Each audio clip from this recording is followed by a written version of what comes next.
Welcome to the Princeton Public Library.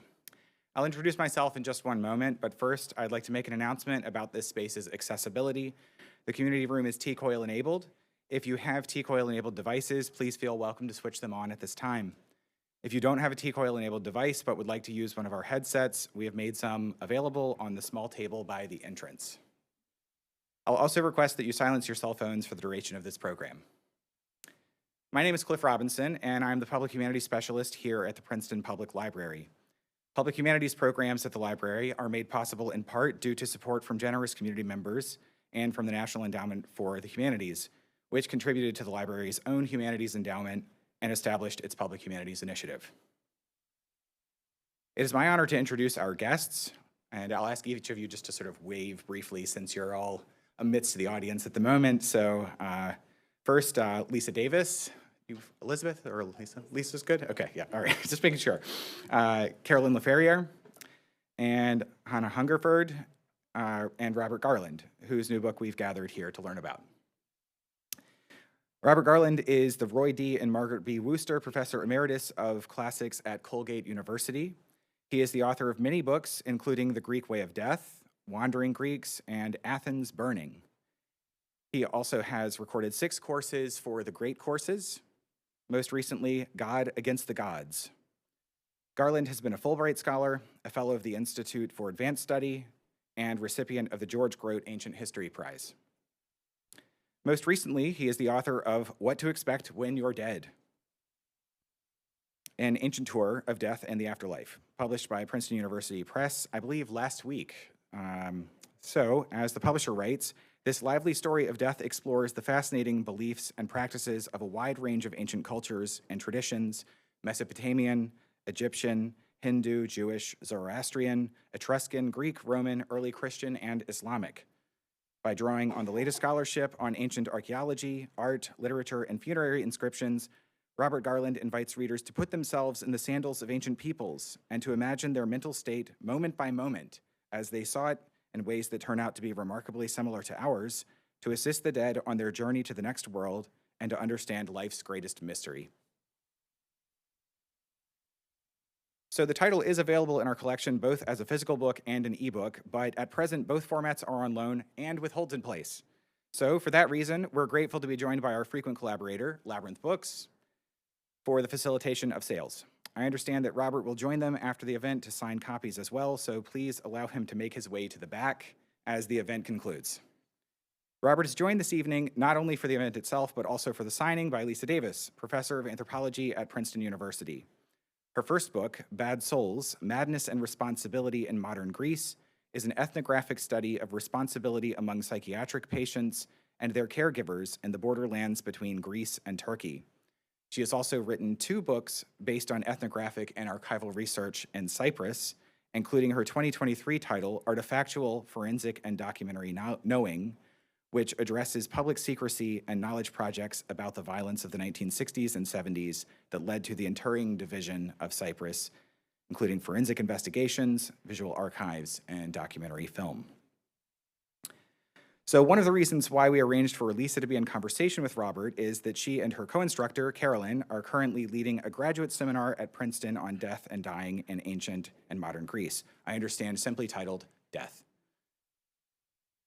Holding up the ancient side of this collaboration then is Carolyn LaFerriere, Associate Curator of Ancient Mediterranean Art at the Princeton University Art Museum. She is the author of Divine Music in Archaic and Classical Greek Art, Seeing the Songs of the Gods, published in 2024 with Cambridge University Press and named as the finalist for the American Association of Publishers 2025 Prose Awards for the Humanities and the category of Art History and Criticism. I'll mention as well that her current exhibition, Roberto Lugo, Orange and Black, is on display at Art at Bainbridge through July. Excellent. I'll note as well that through a partnership with the Princeton University Art Museum and the Arts Council of Princeton, for Porch Fest on April 26th, the library will be hosting a special edition of the Arts Council's open mic series, Stories and Verse, at which Roberto Lugo will be the featured artist performing his spoken word art. I also understand that he has something special planned for Art at Bainbridge on that same date as well.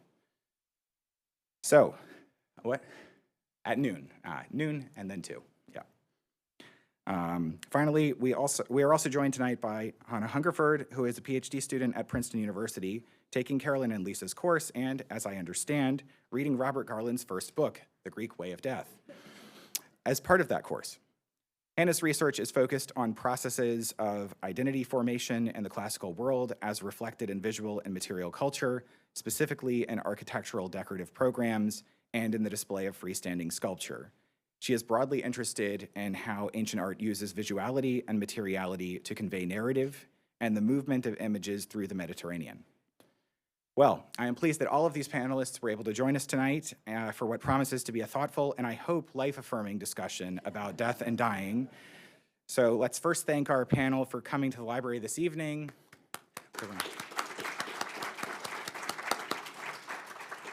And then we'll have Robert up at the podium here to show us some slides and make a presentation about the book, after which the panel will proceed to their discussion post-tense. So, all right, thank you. Thank you very much, Cliff. That was lovely, and thank you, panel members, for coming here today. And it's a wonderful audience, which comforts me with the thought that death is alive and well. So, and I noticed as well, of course, that we're not a million miles from a cemetery, which is always very comforting, I think, as well. So thank you very much. A modest undertaking, you'll forgive the pun, in that I've tried to include everything that I can from the ancient world, so to speak, in my book. I'm a classicist by training. That's to say I begin with Greek, and then I kind of got interested in Roman, and then I found myself extending to Egyptian, etc., etc., etc. So eventually, basically the whole of antiquity started to interest me. So, what to expect when you're dead? The first question that I posed was, do animals understand death?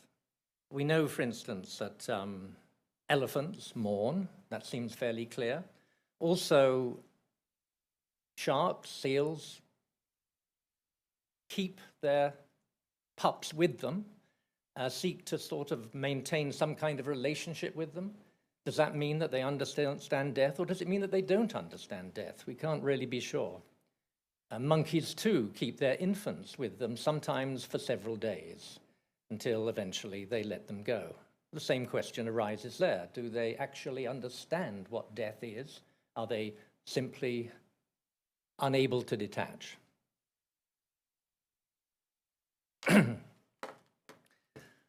The earliest known intentional burial comes from the Shanidar cave in Kurdistan in Iraq, dated between 45 and 35,000 BCE. There are other burials that have been found, but this conclusively is intentional. And there are two particular burials that attract attention. One is Shanidar 4, sometimes known as the flower burial, because evidence of pollen was found in the grave, which was an intentional burial. The question, however, is whether the pollen was put there as remains of flowers that were placed on the body of the deceased, or whether they were introduced by bees or rodents, or possibly by the first archaeologists who discovered the tomb. We'll never know, probably for certain. The other important burial there is Shanidar 4, otherwise known as Nandi. Nandi for Neanderthal, because these are Neanderthal burials.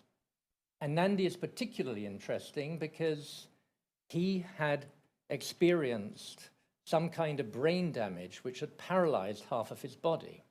And this had occurred several years before his death, which indicated that he was being cared for, nurtured by other Neanderthals.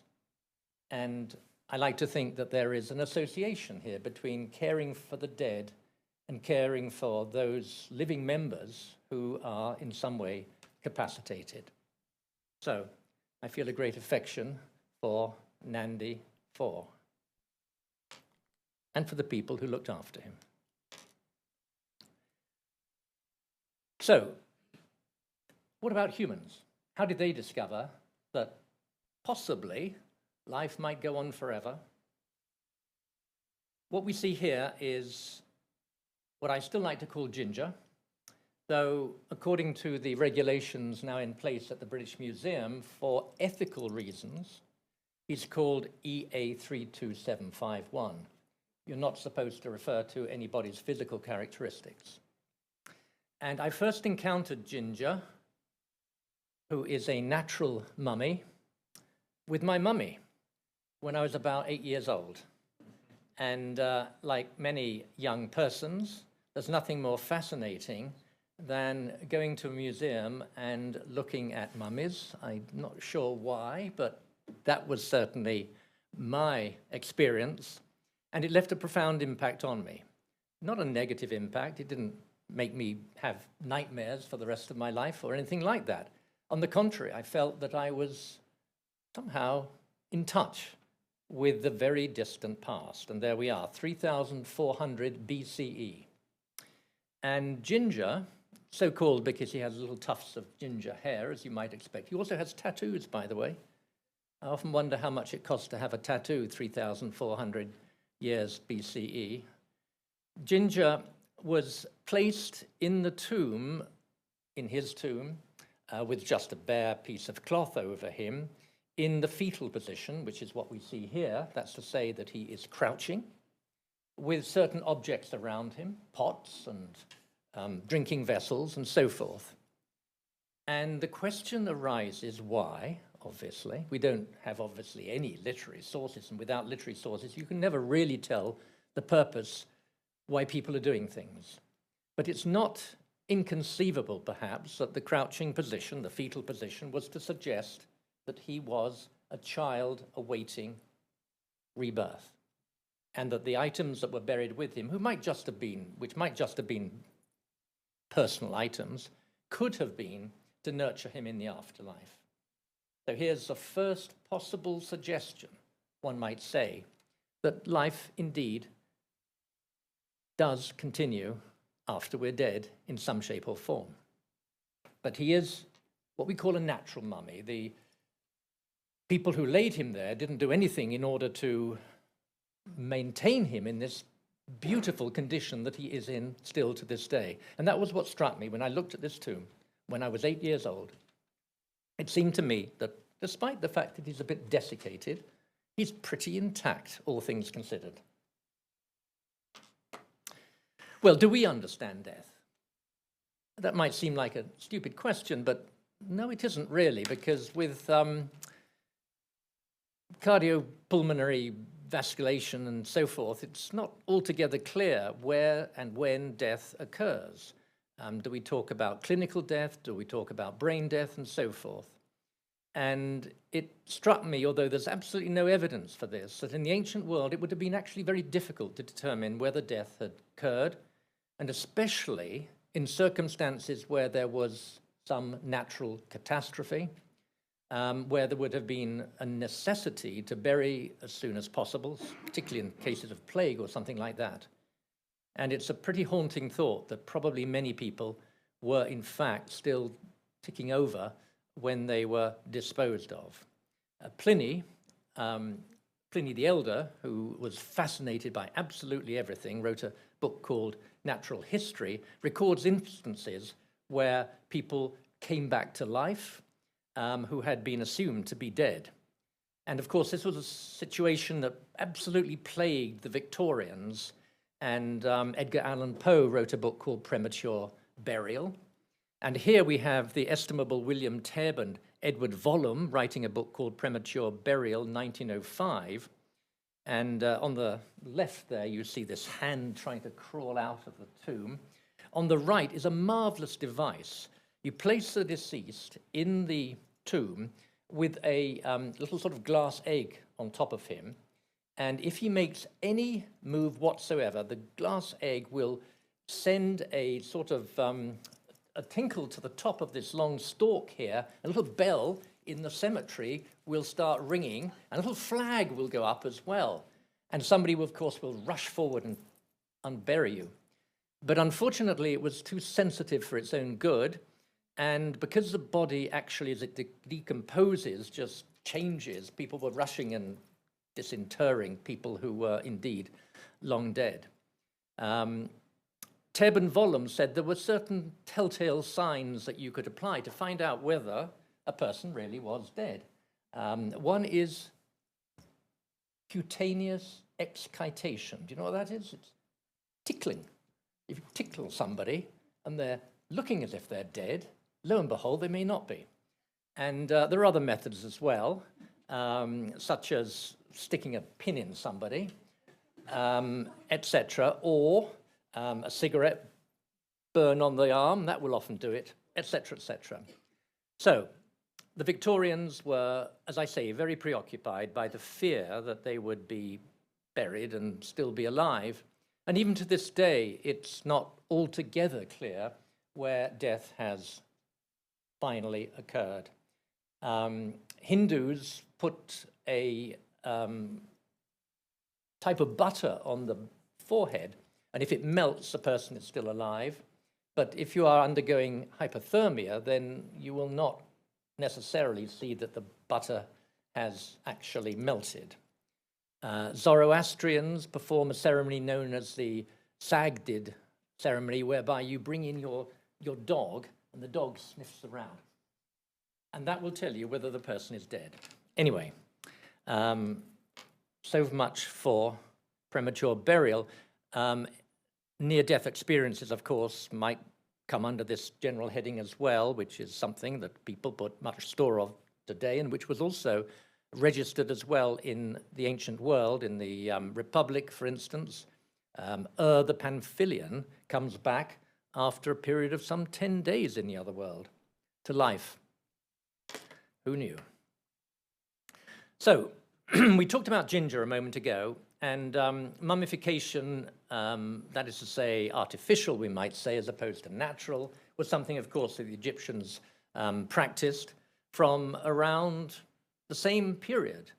But it wasn't until the middle of the 3rd millennium BC when they started to remove the internal organs, the lungs and the liver, the intestines and the stomach, which they placed in these little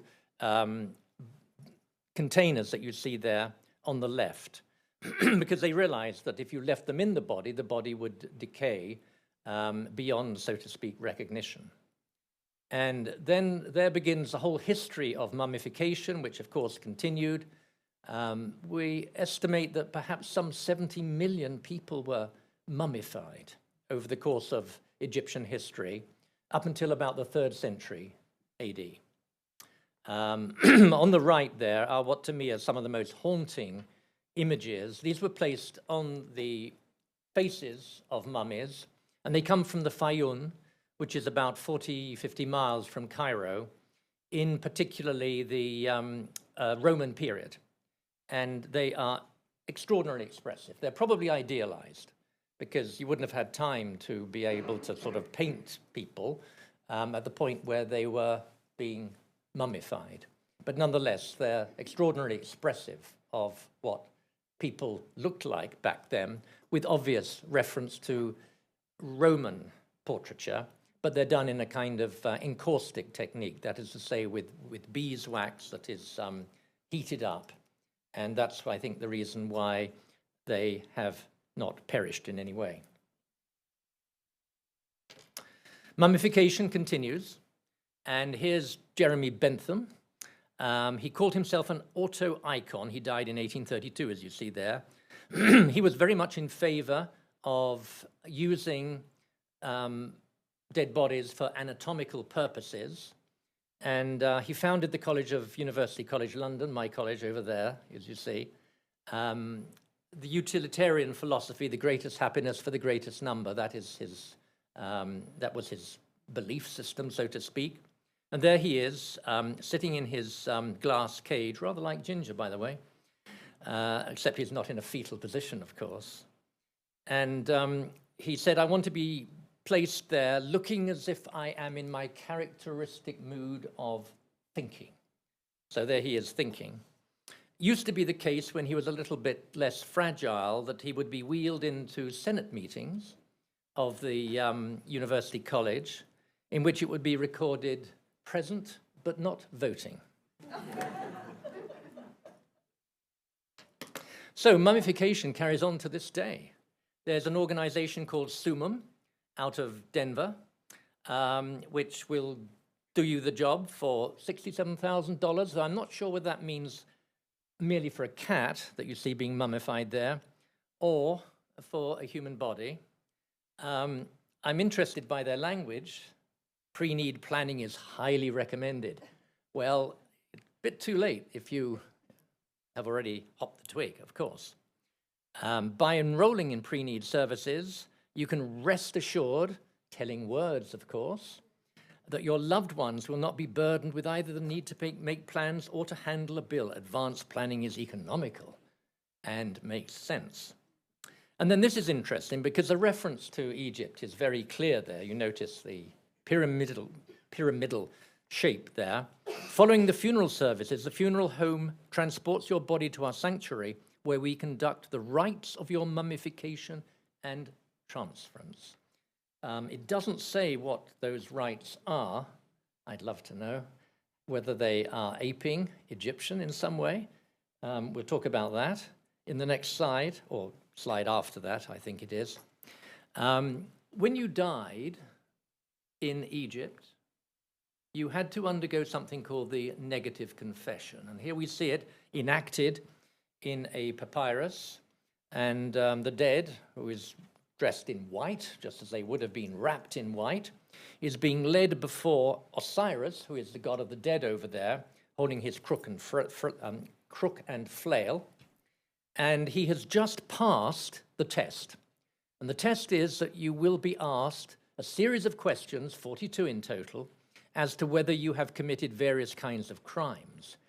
And those crimes were things like, I have not hit a child, I have not harmed a widow, and so on and so forth. And as you say those, obviously you're going to say, no, no, no, no, no, no. That's why it's called the negative confession. At the end, your heart will be weighed in a pan on a scales against ma'at, which is truth or harmony represented by a feather. And if you look there, you can see that the heart on the left there is lighter than truth, which means that the dead has passed with flying colors, and they're now appearing before Osiris. And there's Amit. Amit is that composite creature there with the head of a crocodile, the body of a lion, and the hindquarters of a hippo. And he's looking wistfully at the deceased because he would have liked to gobble him up, which would have been the fate of the deceased if they'd failed the negative confession. So here's the earliest evidence, by the way, of a post-mortem judgment, which of course becomes so prominent in monotheistic religions, in Christianity and in Islam, but which also features to some degree in other religious systems as well, but not as pronounced, of course, as in Egyptian. It's prominent in, for instance, Zoroastrian religion. Well, there's always a hope that you can somehow escape things. And I love this statement from the Book of Coming Forth by Day, often known as the Book of the Dead. Multiple copies. There's no absolutely authorized version of the Book of the Coming Forth by Day. As for one who memorizes this role, this is to get rid, sort of escape the negative confession.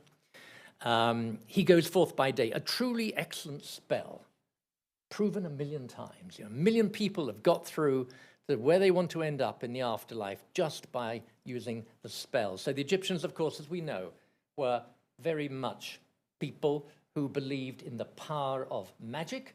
And that is why, of course, in an Egyptian tomb, you see, for instance, stacks of loaves and stacks of beer, because all that stuff comes alive in the world to come. An image is its own reality, so to speak. There's that creature Amit on the left. You can see him a bit more clearly with his little hippopotamus legs there, just touching the ground. On the right there, those are Etruscan deities. On the right, Vanth. Vanth seems to be a a sort of benign figure. She bears a torch and she helps you down to the underworld. But there on the left is Harun, clearly etymologically, linguistically connected with Karen, but he holds a hammer. So he doesn't seem to be so benign, and we can't really work out why that would be. Is he kind of just making sure that you're dead, or what? Or is he just going to punish those who are the bad Etruscans who are entering the afterlife? In the middle there is it's called a lekythos. It's to say it's an oil flask. This was the commonest gift that you would give to the dead in Athens in the 5th century BC. It's just a simple little vase. Most of them are about 4 or 5 inches high. They're white ground, which is because they're never going to be used, so the white can come off. It's perishable. And here we see Karen on the left and a woman who is preparing herself to go down to the underworld. And Karen is the person who accompanies you, shows you your way down to the underground. He appears, for instance, in the Odyssey, at the end of the poem when the dead suitors are being led down to Hades. And here he is, he's patiently waiting while this woman prepares herself, beautifies herself for the afterlife. And it's very touching because I think it shows both the incredible gentlemanliness of Karen and also this woman. She's not afraid. There's no fear in this. It's a lovely, touching image of somehow someone wanting to look their best when they first appear in the world to come, Hades. Meanwhile, back on Earth, there are things that you have to do, of course, in order to ensure that the dead reach the underworld. And here we have the opening of the mouth ceremony, as it's called. There is a coffin standing up with behind him is being supported by Anubis, another god of the dead, and his mouth, literalist, the Egyptians were, his mouth has to be opened by means of an adze, that's that object over there on the right, so that he will be able to eat in the afterlife. And you can see the food that's prepared over there on the left, the sort of loaves, sort of look like pizzas or something like that, etc., etc., and the mourners who are down there below weeping on his behalf, or her behalf, probably his. Why it was no fun being an Egyptian corpse? You really had to be careful. There were all sorts of things that could go wrong.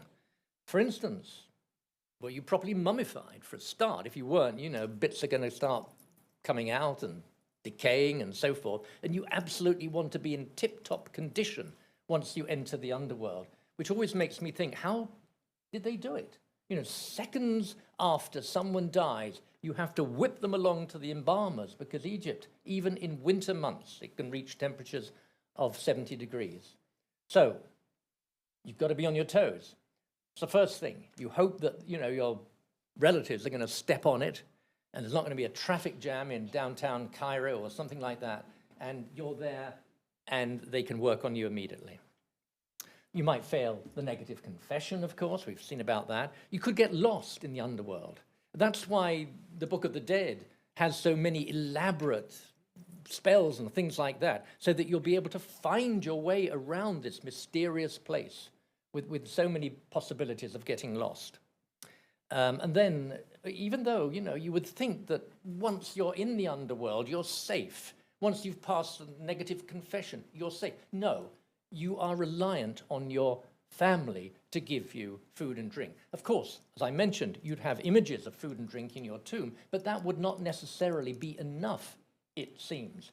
The Egyptians were paranoid about receiving enough food and drink in the afterlife.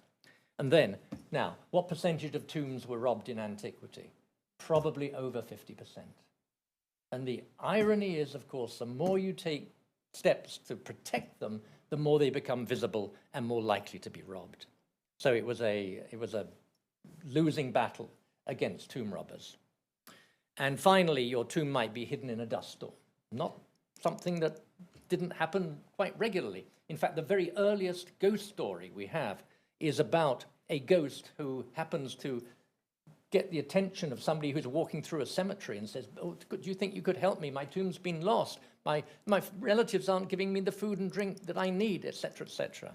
It's very touching. Death, of course, as we've mentioned already, isn't an instantaneous kind of process, and it wasn't in antiquity either. And the idea of rites of passage got introduced by a scholar called Van Gennep in 1919, which he applied not just to death rituals, but to other rituals as well. That it's a threefold process that involves separation from this world, separation from one's loved ones in this world, a transitional period, very dangerous because you're betwixt and between. It's always dangerous to be in a position where you no longer have an identity in this condition and having not assumed one in the next condition. And then finally, incorporation. And what we see here is a vase, which is actually in the Metropolitan Museum in New York. It's a crater, that's to say a mixing bowl, but it's a giant crater. It was used actually, if you can believe it, as a funerary monument. Apparently, the Athenians were perfectly confident that such objects would not be destroyed by vandals, and these stood over tombs. And what it depicts on the right there, you see somebody laid out under that crisscross pattern. Geometric artists always painted everything that they knew was there. So they paint the corpse underneath, but actually the cloth, the shroud, realistically, of course, is on top of the corpse. And underneath, you see a procession to the grave, the horse there with the chariot, etc., and these rows of mourners. So these were some of the questions that really fascinated me when I was doing this exercise, this research. What sort of body will you have? I mean, 70% of Americans believe in the afterlife. So I'm assuming that 70% of you believe in the afterlife. So have you thought, what sort of body will you have? What would be your social status? Okay? Or is everybody the same? Can you take stuff with you? Well, you probably don't think that, but of course the ancients did. And, if you're Tutankhamun, then, you bring everything that you can with you, including multiple chariots and so forth, in case one of them gets a broken axle or something like that. Can't be too careful. How will you pass your time or timelessness? Will you have to work? I'll come back to that in a moment. Will you be able to enjoy food, drink, sex, exercise? Well, maybe you don't have to exercise. You'll have a perfect body. Will human fellowship be available to you? Socrates says at the end of his Apology, either death is nothingness or it's a transition from one place to another. If it's a transition to one place to another, what's going to go on? He says there's going to be conversations with people like Homer and Hesiod. Isn't that the best way to spend time? Yes, of course, but that might pall after a while, even speaking to Homer or Hesiod or whoever it might be as the person you'd like to meet most in history. Will animals exist in the afterlife? This is a very big question for Americans, I understand, and a question that gets asked, I've noticed on various sites, will my pets be with me, etc. Very understandable. What would heaven be like without pets? George Bernard Shaw said it'll be a very dull place if there are no animals there. I agree. But what if you don't have a body? That is, to me, the most chilling thought of all, but who knows? We go back to 2700 BC, this Cycladic harpist. Cycladic art is featured on certain islands in the Cyclades, in the Aegean, circling the sacred island of Delos, where Artemis and Apollo were born.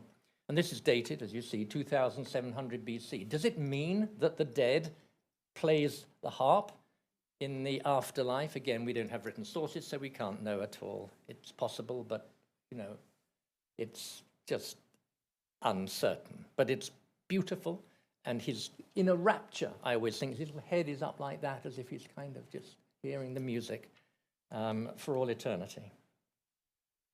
When we come to Egyptian types of beliefs, then it looks as if we can be on slightly more solid ground.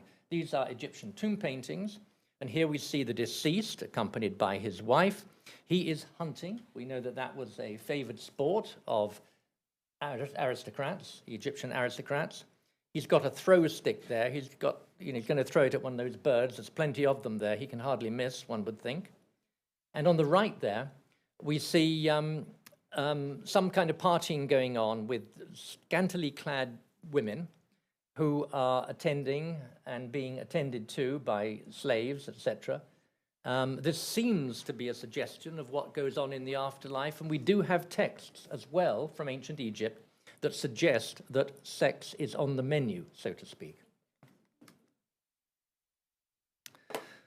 This is a Roman sarcophagus, 1st or 2nd century AD, and it's kind of tempting to say that what we see there, this scene of revelry, with everybody having a jolly time, is indicative of what will be awaiting the deceased in the afterlife, but it doesn't state that, of course. And in fact, no Roman texts quite goes that far to suggest that the afterlife will be a place where people revel. You couldn't do better than the Etruscans, in my view.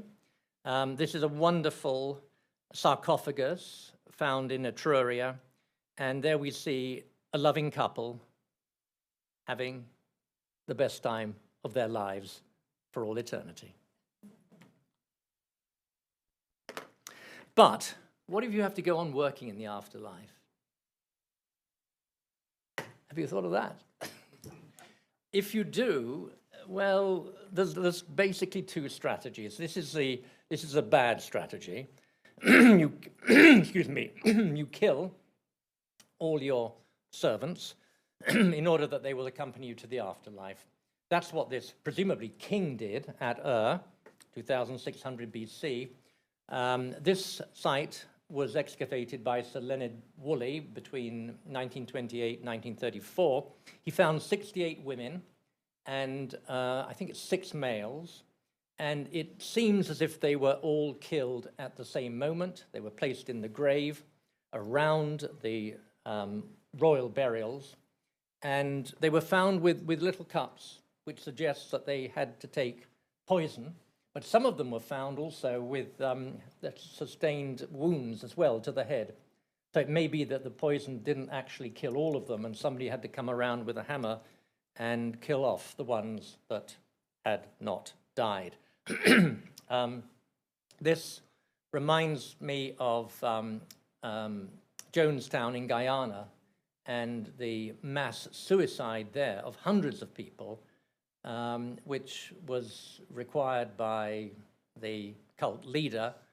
Similarly here, we call this retainer sacrifice, but it is, of course, very death-intensive, we might say, and wasteful of human resources. That's putting it crudely, of course, but that's consideration, no doubt, that ancient peoples had. And there's not many instances of retainer sacrifice on this scale found, though actually in the Iliad, when Patroclus is killed, Achilles kills 12 Trojan youths.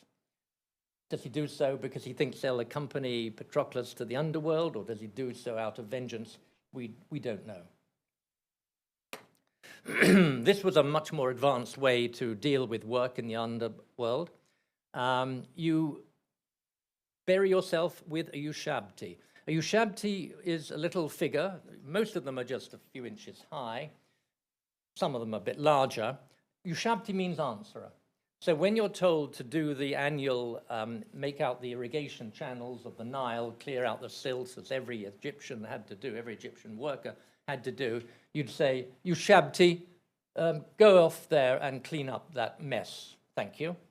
And the Ushabti, because this is magic, and magic is powerful, the Ushabti would do it. Ideally, take 365 Ushabtis with you, and maybe truss their arms behind their backs, even break their legs, so that they can't run off, which is what Ushabtis are apparently inclined to do. So it seems that they could still work with their broken legs and their hands behind their backs and so forth. But that's the answer to work in the afterlife.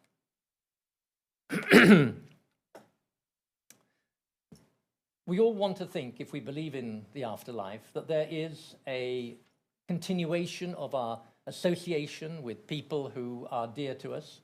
And the handshake motif that you see here relates to the belief in the Athenians that this was what happens when you die. Either you're saying goodbye or you're meeting somebody in the afterlife. It's a very tender moment, and it shows as well considerable restraint in terms of the treatment of death. So, Christian heaven. What is a Christian heaven? Well, there's a stairway to heaven, rather similar to Led Zeppelin's wonderful song, which I was listening to last night, and got me stirred up.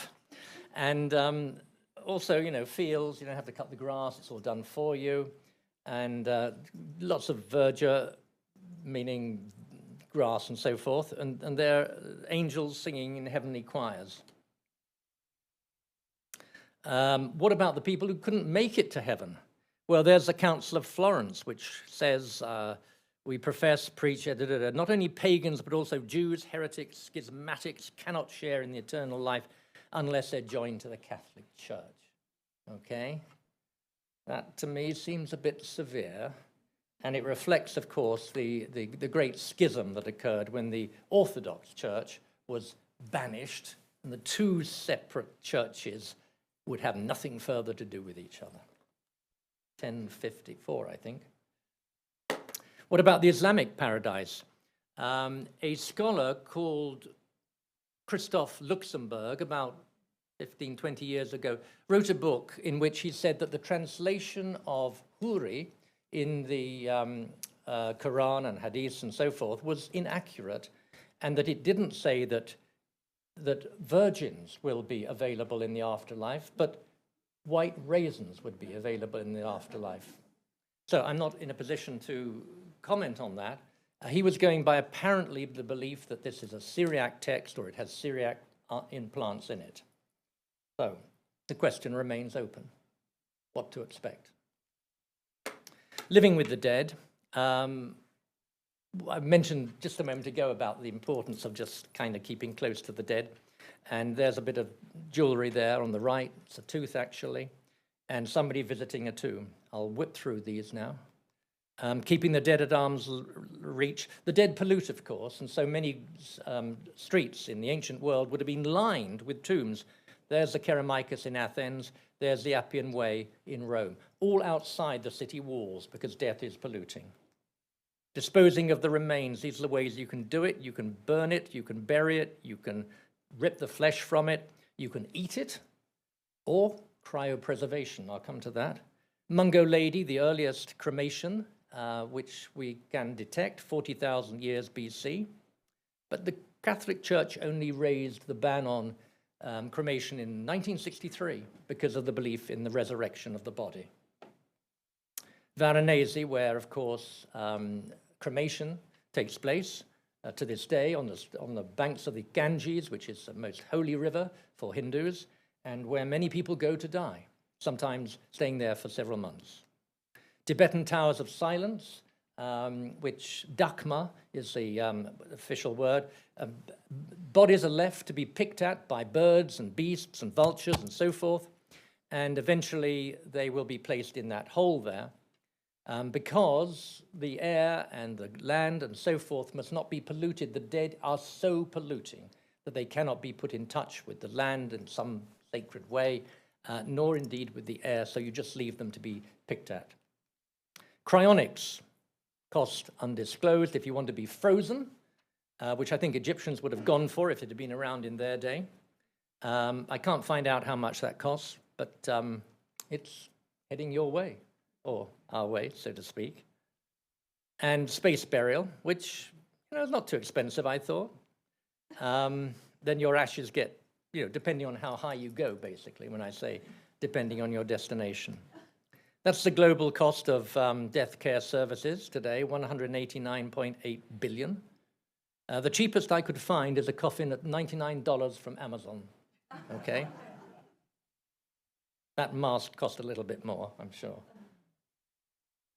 And what if there's no afterlife? I'll leave it at that, okay? Thank you very much.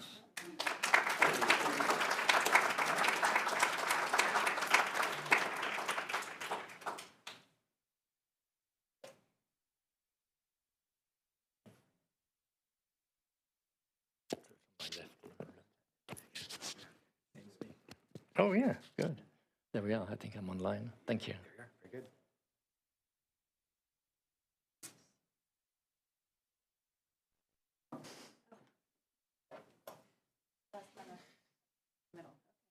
Oh, I thought that's how we were supposed to sit.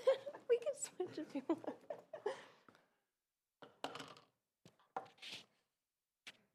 Wow, well, that was fantastic. Thank you so much. You've taken us through, yeah. You've taken us through not even hundreds of years, but tens of thousands of years. And that was just really my impression reading this wonderful book. As Cliff said, initially, Lisa and I are teaching this seminar on death in ancient and modern Greece, but also beyond and elsewhere. So we've been thinking a lot about, with our students, many of whom are here, and of course Hannah is part of our seminar, and we've been thinking about death and reading, your first book, The Greek Way of Death, which for me, as someone who works on ancient Greek art especially, this has really been foundational both for my own study, but for the field. And I think my question for you is, or my first question for you, I have many, is, in some ways, these two books, they really almost bookend your career in this really sort of wonderfully meditative way. And my first question is, what was that experience like for you to return to death in a way? This project that you've spent so much time on, but then also to expand it and to think beyond Greece. What was that like? Well, I think the main thing was that I felt, I felt at this point, at this advanced age, liberated, so that I could approach the subject. I'd like to think that the book has academic value. I don't say things that I can't substantiate. But at the same time, I thought, well, I can be freer with the subject. I can even be slightly comical, humorous, and that was a kind of voice I wanted to bring to it. So, when I wrote The Greek Way of Death, of course, it's, you're sort of nervous about your career and all that kind of thing. And I felt very differently, but now I felt oddly that the subject has always fascinated me. I love cemeteries. I find them places that delightful to walk in, and of course you think, oh yeah, life is going to end at some point, but that has never been a problem to me. It's always somehow made me think, yes, but I'm not dead yet. So, go down the pub, have another pint, whatever it might be, enjoy life.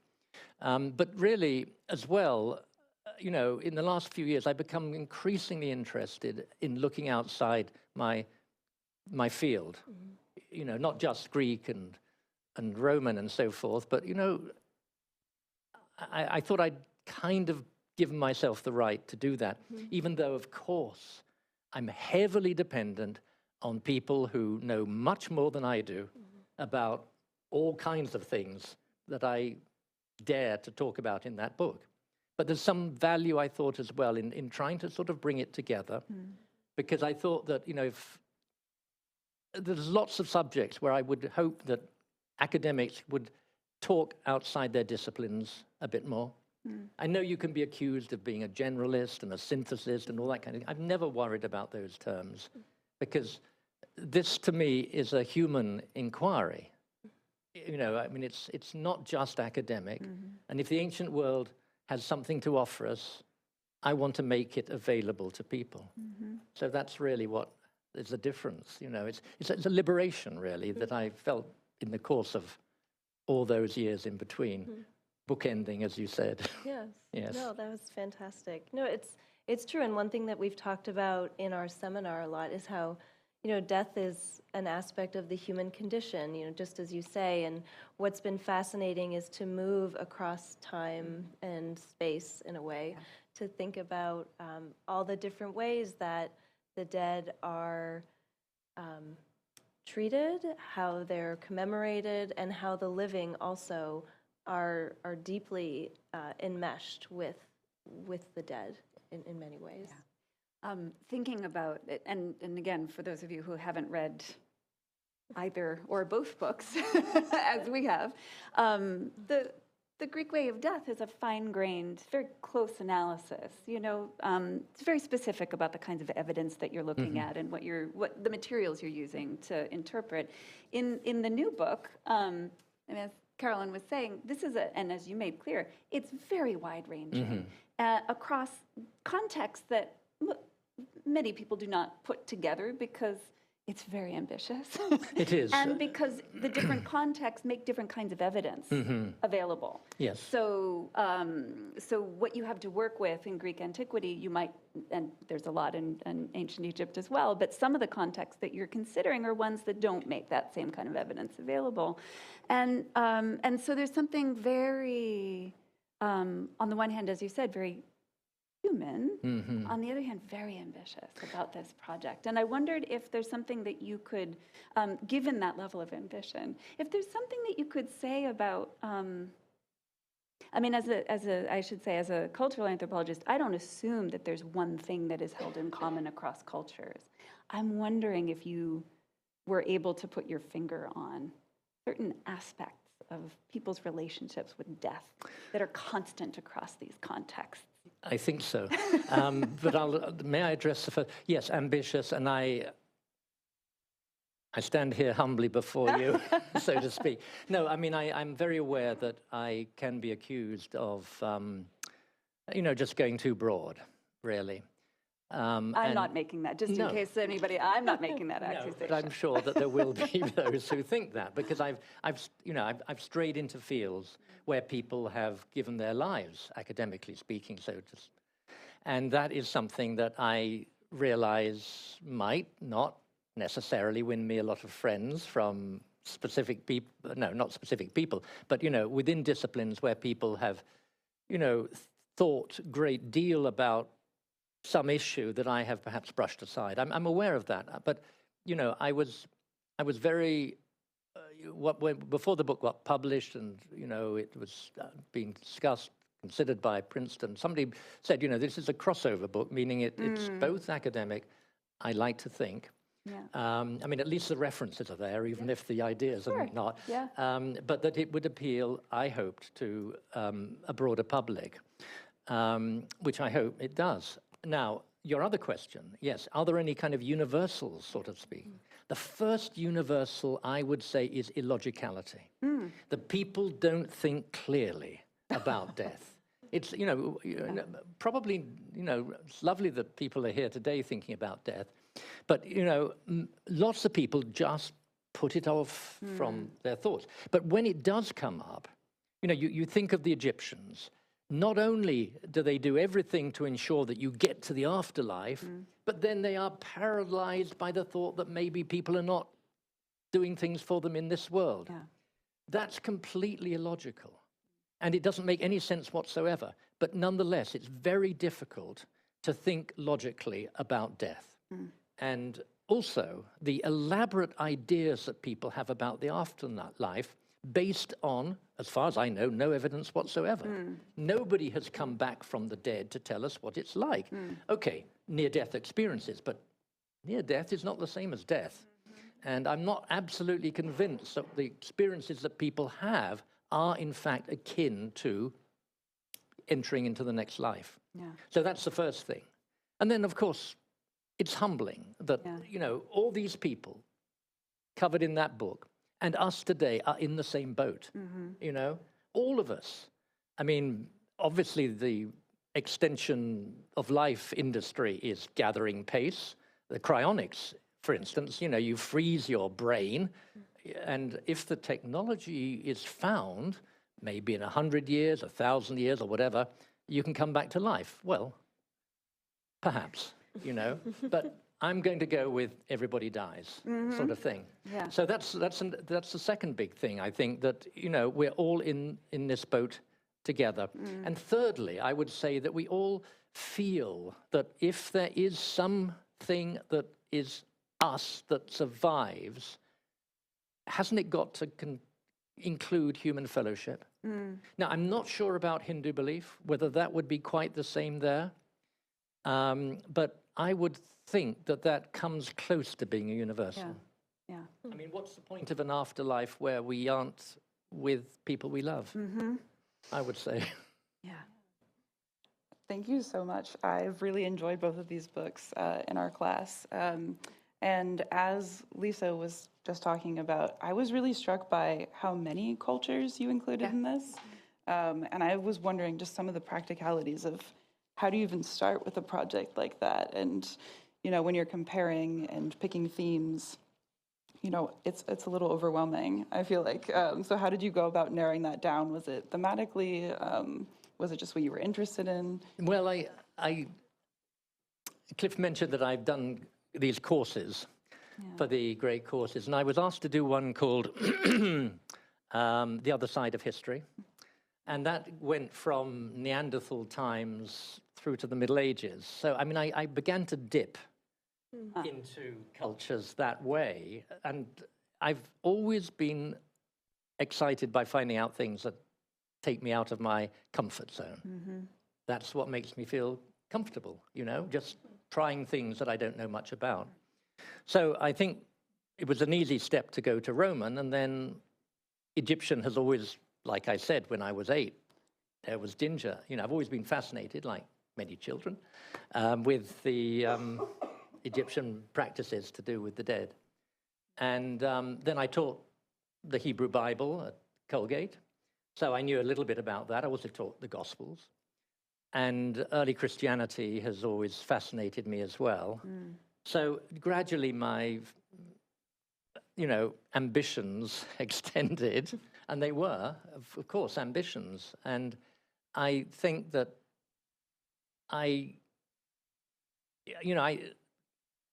it is always dangerous to stray outside your preserve, because it takes years to kind of get some mastery of anything in the academic world. But I think that I just felt that, okay, I've extended in these directions. I want to know a bit about the Etruscans, the Zoroastrians. I did teach, probably not very well, the Quran as well. So, you know, I had some entree into most of these cultures. I'll observe that one of the things I noticed, actually, having read these books, but then experiencing your talk just now, is how comfortable you are at saying, we don't know. We don't know. And not only do we not know, they didn't know. Yes, the yes. relationship between, you know, people's not understanding what happens after death, or what the afterlife, if there is one, what it would be like, what happens to one's body, what it might be like to live without a body, all of these questions that we can't ask the dead, or I don't, anyway, I suppose there's a diversity of opinion on that issue. But that people themselves are operating in a context where they can't know the answers that they are, you know, most eager to know. Yes. And at the same time, as a scholar, you're operating in, you know, again, across a wide range of contexts in which they're, for, you know, having to do with the sort of, you know, the absence of evidence, or the, let's say, the burden of interpretation, that you may not know the answers, and yet that's not a problem when we're engaging with death in the way that it might be when we're engaging with other kinds of questions. That's a very good point. And of course, it also, in some way, makes it easier for me to say things that I know academics, specialists may not know the answer to either. Yeah. You know, why do the Egyptians do X, Y, or Z, or something like that? There is no answer to it. So I'm free to ask that question, and perhaps even to try to answer it. Yeah. Because death is, it's nebulous, it's indistinct, it's whatever it might be. We all have our ideas on it. So that is actually a liberating type of exercise when it comes to thinking about a subject like death, that, you know, an academic who has rigorously studied the subject may not necessarily be themselves in the strongest position to answer a question that I'm asking. Yeah. Yeah.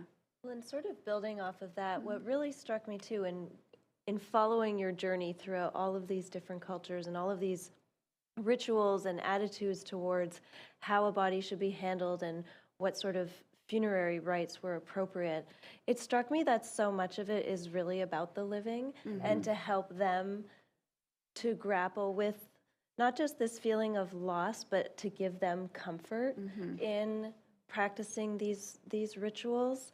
And you brought it up frequently, but it not in sort of a sustained, like not in a chapter, but thinking about this sort of multi-sensory lived experience of funerary practice seemed to me like a really beautiful thread that wove across your entire book. And I wondered if you could speak a little bit to that, just the different aspects of the ancient world that you see repeating across all of these funerary practices, but that are specifically meant to target the living sort of multi-sensory experience of it.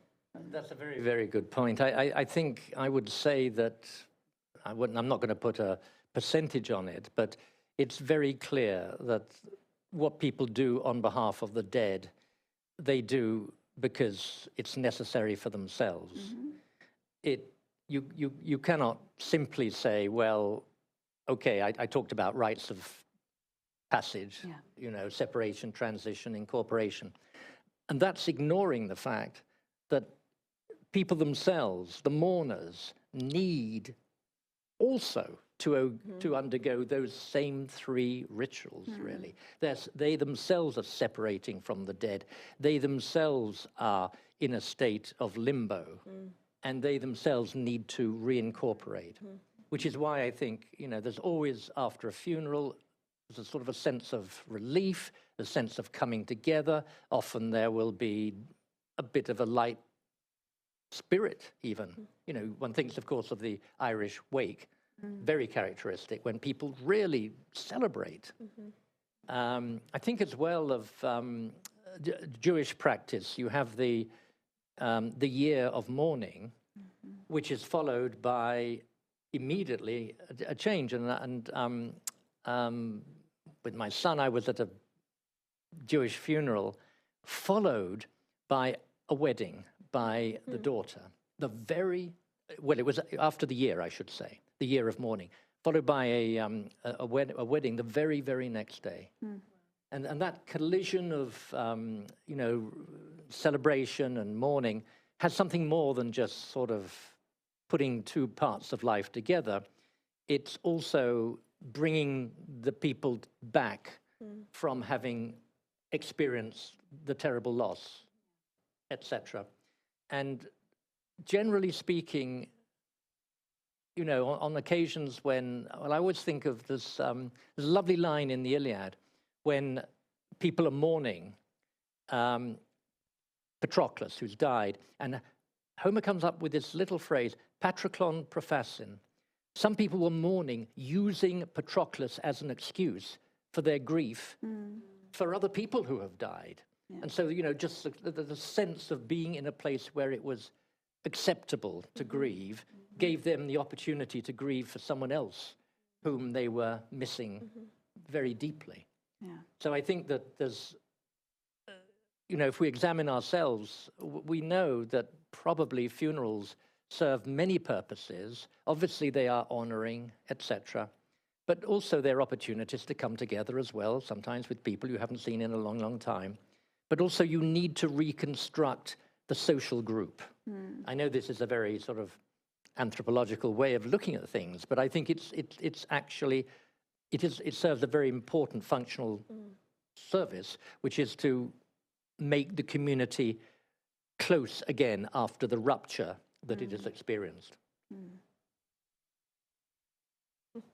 We've been talking a lot in our class, actually multiple times now, about the connection between weddings and funerals and kind of gender and death. And I was wondering if you had any thoughts, because I know in the Greek context specifically, there are a lot of overlaps between like the kind of idea of getting married and leaving and the kind of idea of being stolen by Hades and dying. Yes, yes. Well, I think all rites of passage, you know, the bar mitzvah is also another one, of course. Marriage, particularly, I think, bears close resemblance to death. I mean, again, the bride, especially in the ancient world, is being wrested from one situation and entering one that is very uncertain as well, especially if we take into account the very young age at which women married, often just at puberty. And I think also of the myth of Hades abducting Persephone, of course. He brings her, this young girl, to this dark, cavernous place where she is completely denied sunlight, so to speak. And how terrifying is that? It seems to me that that speaks to the experience of a young girl who would be marrying somebody much older than herself, of course. And there's also evidence that in particularly Greek marriage, and I must say I haven't studied other marriage rituals in other societies, but that it is an abduction, that the man takes the woman quite forcefully, we see in pictures, by the hand and so forth. And it is a removal from one reality where she is playing with her dolls one moment, or in the case of Persephone, just sort of plucking daffodils in the fields, so to speak, very innocently, and goes to a place of what one might call dark sexuality. I mean, I often think, what would it have been like for a pubescent girl to marry someone twice her age who had had probably quite a lot of sexual experience, because men did, of course, we know that. It must have been frightening. But the basic model, I think, of separation, transition, and then incorporation would have been played out almost in a more violent way, I think, in marriage ceremony. Fascinating. And it's interesting to think, too, about to build on Hannah's question from the Greek context, which I know best, to think about the lutrophoros, this marriage, or this vessel used frequently in marriage ritual, to then also occupy another role as sort of marking a tomb. Yes. And so it's an interesting overlap to think about. And the way you put it was really evocative, to think about marriage as a kind of almost death of one identity. Yes, as you well put. Yes, as exactly. You move into another. Yes, the lutrophoros, which was used in the bridal bath, a very special vase, which appears as a grave marker. And it signifies, obviously, that, well, I say obviously, but most probably it signifies either that the woman buried beneath had only just married, maybe she died in childbirth, or alternatively had not yet married. But it expresses poignancy for a woman who is dying at a very tender age, either having just married or just before marriage. And it's one of the ways, I think, it's very restrained. It's not, walking through an Athenian cemetery and observing such a sign would have been powerful, but of course it's not iconographic in the same way that, you don't see people weeping and that kind of thing. It's enough that it's making its statement very plainly. Which then speaks to what we were saying about a lot of these practices being for the living, actually. Yes. That this is sort of this visual reminder to the mourners, or anyone even who's walking, alongside these funerary markers on these streets going out of a city, that it would have been this moment of recognition that this is sort of one narrative about this person, even if you don't know them. And it meant that death was very present as well. I mean, when we think of what we see when we drive out of cities, you see advertising hoardings and so forth. What you saw walking out of, or taking your chariot out of a city, soon as you leave the city walls, rows along all the streets of monuments. And of course, people dealt with death in the home, with the exception of the Egyptians and of, I think, to a large extent, the Romans, who also had a very lively undertaking business. But most people dealt with death personally. Women especially would be the ones who would tend the body, wash it, clothe it, and so forth. But many, many signs indicate that death was really in the center of the community, absolutely visible at all moments, almost. And given the very much shorter lifespan of people, that's perhaps not surprising. You know, life expectancy for an Egyptian, I was just reading this today, was perhaps only 30. The Greeks were a bit older, 30. Yeah. Men lived longer than women, of course, because of the rigors of childbirth. And it's estimated that perhaps 1 in every 3, 1 in every 4 child died in the first year. Many, many women statistically would have died in childbirth. Medea in Euripides' play says, I would rather stand in a hoplite line fighting 3 times than give birth once. So I'm sure women would have nodded hearing that. I wanted to ask you a question about the style in which you wrote this book. It's addressed to in the second person to you. What to expect when you're dead, and you do in the choices that you've made about how to write, and you've in a sense taken on the perspective of the dead in order to imagine what it's like for the living to care for the dead, which is quite empathetic toward the living. But I wondered if taking the perspective of the dead did anything to your scholarly mind in the way that you were, you know, I mean, because again, a lot of this is an exercise in very well-informed speculation. So what does it do for you as a writer and as a thinker to take on the perspective of the dead and think of the dead as a constituency of the community of the living? It's a part of my playfulness, I think, you know. That definitely comes across. Good, good.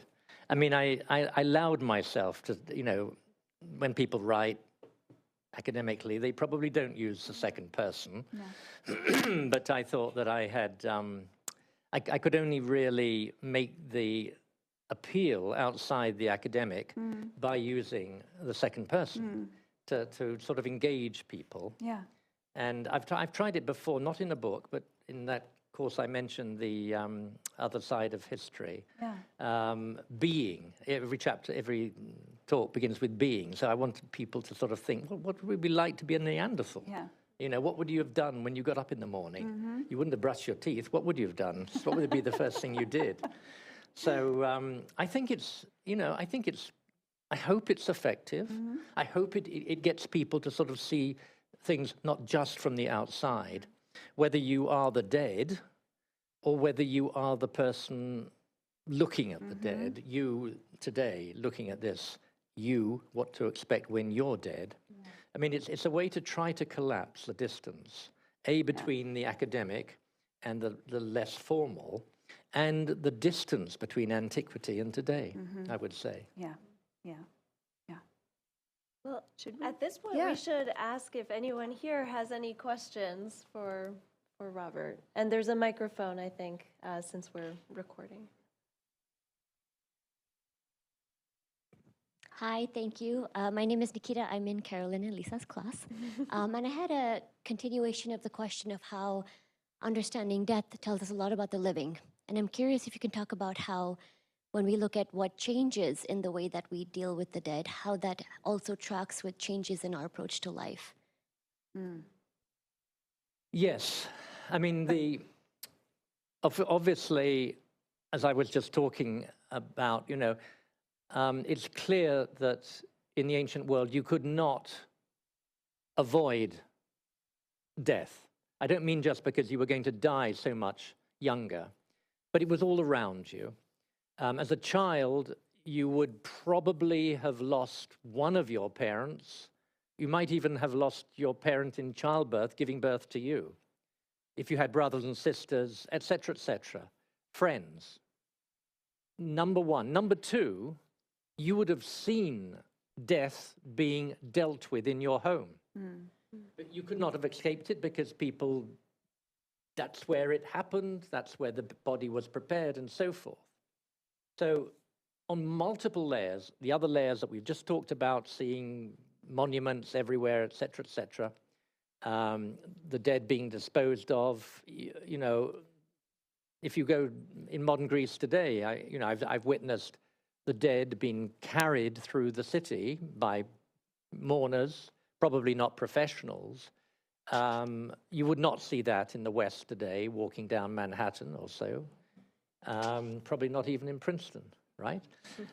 So that's one huge difference. Whereas today, Nancy Mitford, who wrote a wonderful book called The American Way of Death, talks about all the ways in which death is handled somewhere else. So that, you know, we talk about the funeral home. Well, yes, you go to the funeral home, by the way, interesting word, which actually goes back to koimiterion, which is a Greek word, which means the place of sleeping as well. So there's a continuity there. But the funeral home is really something different. It's to suggest that the dead are just in another home from the home in which they are today. And then they're all beautified. And Nancy Mitford makes a wonderful description of just exactly what goes into that beautification of technically the mortician, as they're called. That's also very different from what would have been one's relationship with death in practically every society. And then many societies, not all of them, many societies, of course, required or expected people to make regular visits. Whoops, sorry. Regular visits to the gravesite. Sorry, that's not the right word. You want to put the mic down? Yeah, there you go. Got Perfect. it? Yep. Sorry. Oh, golly. I think I'm... Challenges of mortality. Right? Am I? Yeah. That's okay, good. Thank you. Sorry. Many people... Where was I? Yeah. So, yes. She describes at great length what it was like doing all these things, the mortician, etc., to make the body look as if it were alive, so to speak. Well, of course, people in the ancient world would also dress the body to make it look in good shape, but they didn't have the means to do what we do today. She makes the important comment, I think, that the Americans sublimate death by the means I've just described, whereas the British, I'm British, deny death, okay?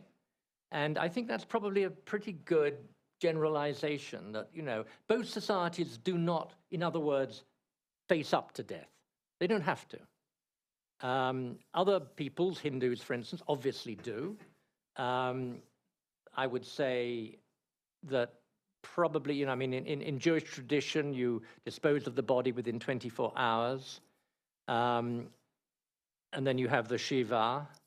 I mean, there are different practices according to different religious beliefs, but I think the main one is that we don't, you know, many people basically never see a dead body. That would be inconceivable by the age of about 5 in the ancient world, I would say, you know? And I think that does alter one's relationship with death and probably with one's own death as well. Thank you very much.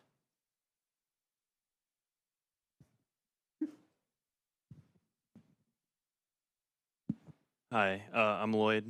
Thank you. I have perhaps a simple question, which I couldn't help but notice the parallels between your book and another, you know, masterpiece, which is What to Expect When You're Expecting.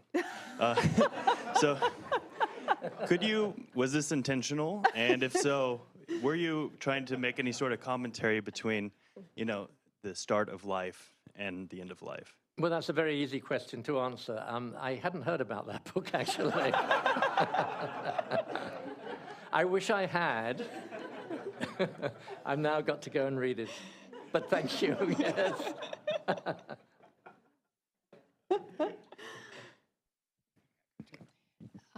Thank you so much for being here.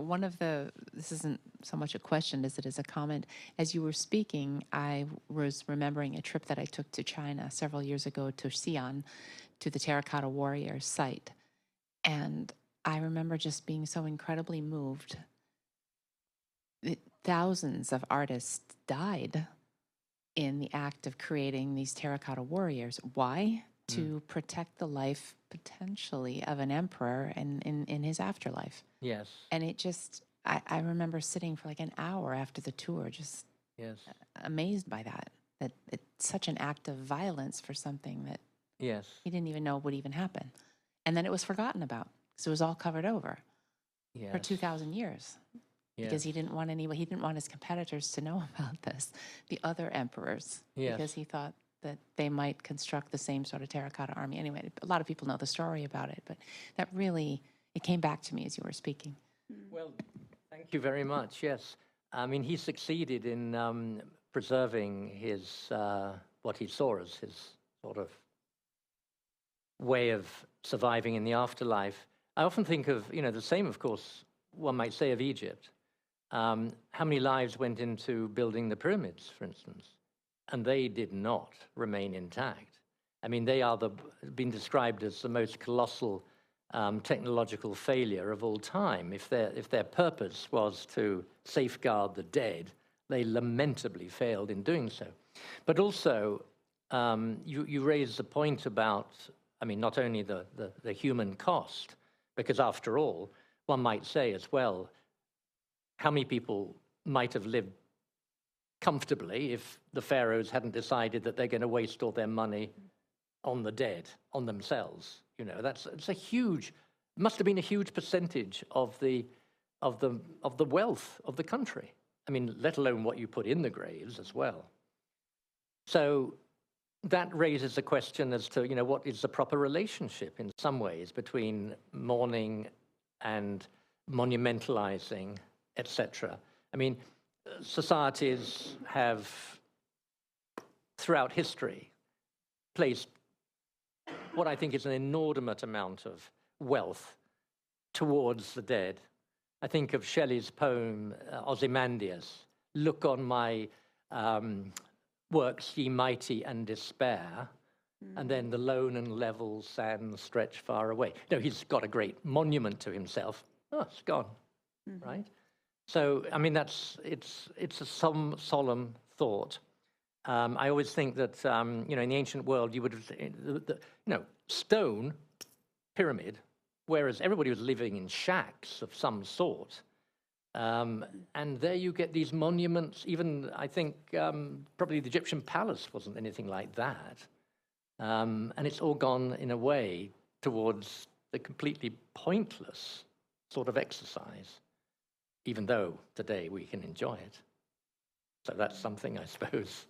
I'd love to see the terracotta warriors, but I don't think I'll ever do that because I don't think they're available now to be. I'm not sure, but it's definitely on my bucket list. Yes. And they're all individualized, right? Yeah. Thank you. So I'll ask a question and a comment that maybe you can elaborate on a little bit. Earlier in your talk, I think with Ginger, you said that he had neurological damage. Yes. What was the evidence for that? You can see it on the skull. Oh, okay. It's definitely, and actually you can look up, and you'll see that he's Nandi. Is he Nandi 1 or Nandi 4? I always forget. I think he's Nandi 4. And you can absolutely see it. So paleontologists have been able to apparently work out that not only that he suffered brain damage, but you can see that there's been some sort of blow. And I forget whether it's the left side. I think it's the left side was paralyzed. And also that he continued to live because there's been some adaptation in the skeleton to the deformity. So then just on the topic of how people deal with death, as Americans sublimate, British deny, in I think large parts of Eastern Europe, at the end of October, it's a very big thing to go visit the cemeteries. Yes. And they're beautiful, lit up with candles. Yes. So I don't know if you discuss that in your book or not. Thank you very much. Well, yes, and sorry for my Spanish, Dios de los Muertos in Catholicism, particularly Mexico and places like that. I mean, the celebration of a Day of the Dead goes back way before Halloween. You know, it's there in, there's a Greek festival called the Anthesteria. There was an Egyptian festival, I think the Flower Festival, Roman festivals, etc. When the dead were believed, rather like in Halloween, you know, they leave the underworld and they are among us. So these celebrations are pagan in origin, taken over by Christians, other religions as well. Thank you.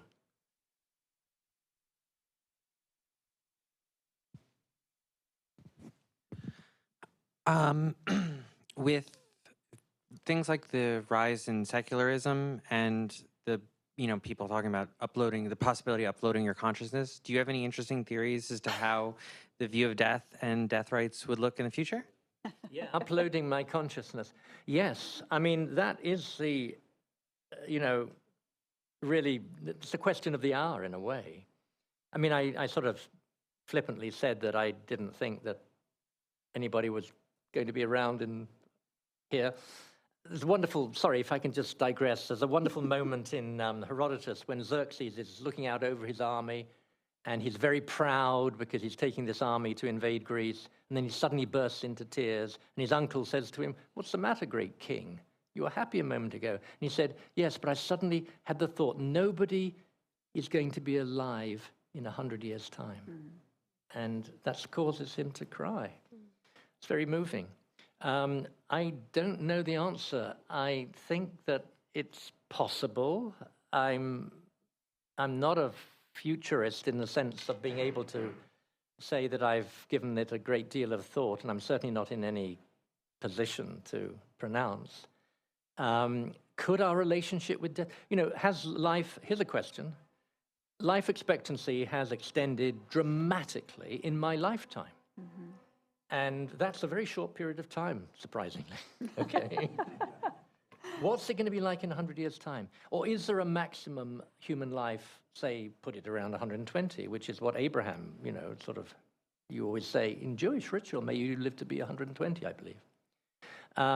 But will you be able to do the big thing of what was the word you used? Uploading. Uploading, thank you. Uploading your consciousness. I mean, I don't know.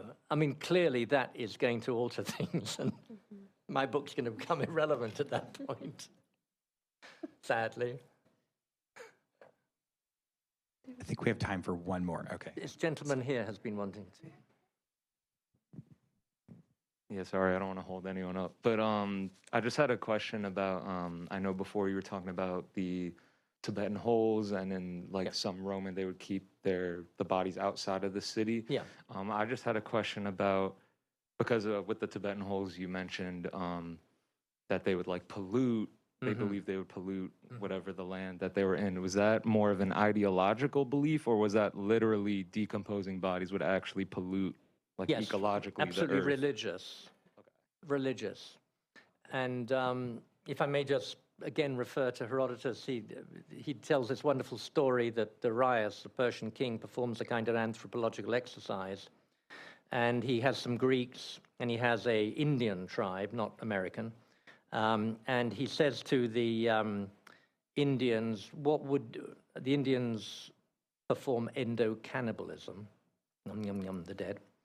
And they're asked, what would it take for you to burn your dead? And they say, it's horrific because fire is sacred. Fire is sacred according to Tibetans, to the Zoroastrians as well. So they can't they can't burn the dead. And then he turns to the Greeks and says, what would it take for you to eat your dead? And of course, they're equally horrified. So he concludes by saying, custom is lord of all. And it's a great statement because Herodotus was a relativist when it comes to cultures, the first ethnographer in many ways. But yes, the reason for that is because it was so strongly felt that air is pure, fire is pure.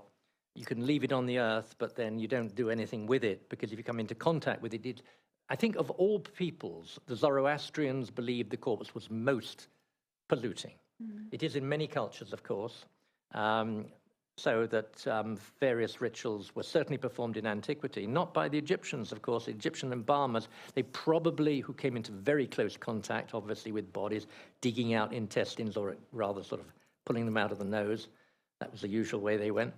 But nonetheless, death was heavily one of the pollutions. Also sexual intercourse as well. Killing, yes. Death, very heavy. Yep.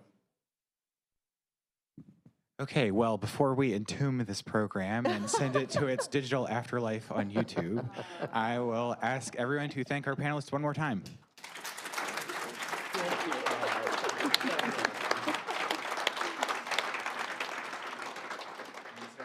Signing will be at the back if you're interested to purchase a copy. So thanks again.